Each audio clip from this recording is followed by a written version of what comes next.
Hi friends, welcome to Yuvanthika kitchen. இந்த video உங்களுக்கு பிடிச்சிருந்தா லைக் பண்ணுங்கள், ஷேர் பண்ணுங்கள், சப்ஸ்கிரைப் பண்ணுங்கள். மறக்காமல் பெல் ஐக்கானை கிளிக் பண்ணிக்கோங்க. அப்போ தான் நாங்கள் போடுற வீடியோஸ் எல்லாமே உங்களுக்கு நோட்டிஃபிகேஷனில் வரும். இன்றைக்கி நம்ம வந்து சாக்லேட் கேக் தான் செய்ய போகிறோம். எப்படி செய்யலான்னு வாங்க வீடியோக்குள்ளே போய் பார்க்கலாம்.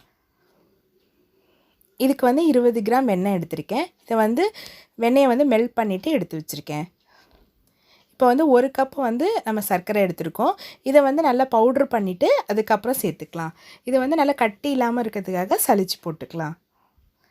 இது இப்போ நல்லா இது மிக்ஸ் பண்ணி விட்டுக்கலாம்.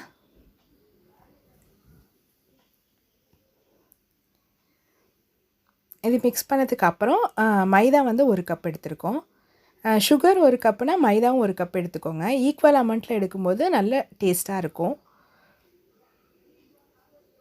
இப்போ வந்து இந்த மைதாவும் போட்டுட்டு நல்லா சலிச்சு விட்டுக்கலாம். ஏன்னா கொஞ்சம் கட்டி இருந்தாலும் வந்து கேக் வந்து நல்லா சாஃப்டாக இருக்காது. அதுக்காக தான் கட்டி இல்லாமல் இருக்கிறதுக்காக தான் நம்ம சலிச்சிக்கிறோம் அதை.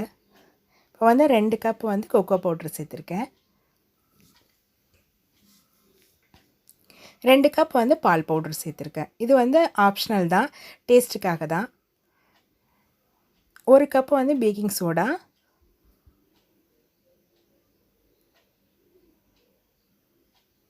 1 கப் வந்து பேக்கிங் பவுடர் எல்லாத்தையும் சேர்த்துட்டு நம்ம வந்து சலிச்சு விட்டுக்கலாம். இப்போ நல்லா இதில் மிக்ஸ் பண்ணி விட்டுக்கலாம். இப்போ வந்து ஒரு 1/2 கப் வந்து பால் எடுத்திருக்கேன். இதை வந்து கொஞ்சம் கொஞ்சமாக சேர்த்துக்கலாம். இது வந்து காய்ச்சி ஆற வச்ச பால். இது கொஞ்சம் கொஞ்சமாக சேர்த்து மிக்ஸ் பண்ணி விட்டுக்கலாம். பாருங்கள் நல்லா ஸ்மூத்தியாக வந்திருக்கு பாருங்கள். இந்த அளவுக்கு நம்ம நல்லா மிக்ஸ் பண்ணிக்கணும், கட்டி இல்லாமல். இந்த அளவுக்கு ரெடியாக கரெக்டாக இருந்துச்சுன்னா தான் நல்லா சாஃப்டாக வரும் கேக்கு.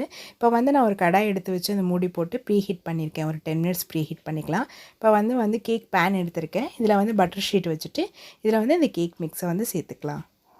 பட்டர் ஷீட் இல்லைன்னா உள்ளே வந்து எண்ணெய் இல்லை நெய் ஏதாச்சும் தடவிட்டு மேலே மைதா மாவு தூவி விட்டுட்டோம்னா நல்லா இதுவாகிடும். இப்போ வந்து ஏர் பபிள்ஸ் இல்லாமல் தட்டி எடுத்துக்கலாம். இப்போ 10 மினிட்ஸ் ஆகிடுச்சு. இப்போ வந்து நான் இந்த கேக் பேன் அதில் வச்சுக்கிறேன். இது மேலே வந்து ஒரு மூடி போட்டுக்கலாம். அப்படி இல்லைனா அலுமினியம் ஃபாயில் பேப்பர் இருந்துச்சுனாலும் அதையும் போட்டுக்கலாம். போட்டுட்டு ஒரு 4 ஹோல் போட்டுக்கோங்க.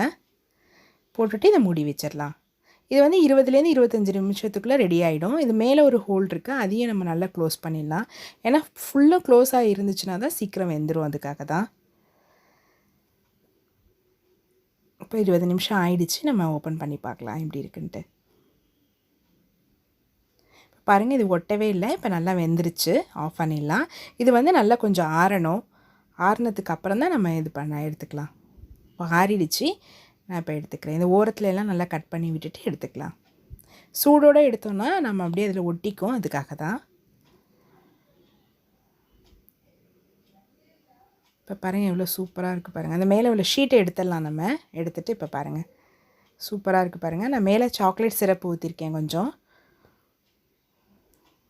இதை வந்து கட் பண்ணி காட்டுறேன் எப்படி இருக்குன்ட்டு. நல்லா சாஃப்டாக இருக்குது பாருங்கள். கட் பண்ணும்போதே நல்லா தெரியுதுல சாஃப்டாக இருக்குன்ட்டு. நம்ம இந்த கரெக்டான அமௌண்ட்டில் போட்டு செய்யும்போது நல்லா சாஃப்டாக இருக்கும். இதுக்கு நம்ம வந்து முட்டை சேர்க்காமல் செய்கிறோம். நம்ம முட்டை சேர்த்தும் செய்யலாம். நம்ம முட்டை சேர்க்காம நல்லா சாஃப்டாக இருக்குது பாருங்கள். இவ்வளோ சாஃப்டாக ஸ்பாஞ்சாட்டாக இருக்குது பாருங்கள். இதை செஞ்சு பார்த்துட்டு கமெண்டில் சொல்லுங்கள் எப்படி இருக்குதுன்னு சொல்லிவிட்டு. Okay friends, bye, take care, thank you.